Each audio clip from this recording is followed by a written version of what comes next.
Hello, welcome back to another video, guys. In this video I'm working on this VW 2-litre diesel, so P154B00. Now what you have as well is the engine management light is on. The car's got power. It may lose power in your case, it may be in lit mode and whatnot, so it goes back to a sensor on this 2-litre diesel engine. It's at the back. It's probably one of the dearest sensors on the car. You best buy an OEM. It's this here, and that's your part number.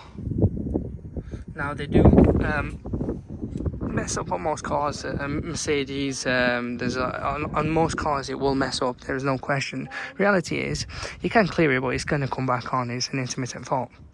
By that we mean it's not solid yet, because you can erase it, it'll come back on.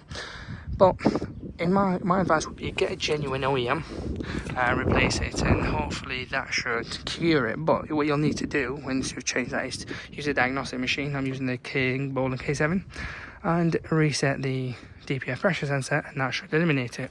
Oh well, that's the way about it.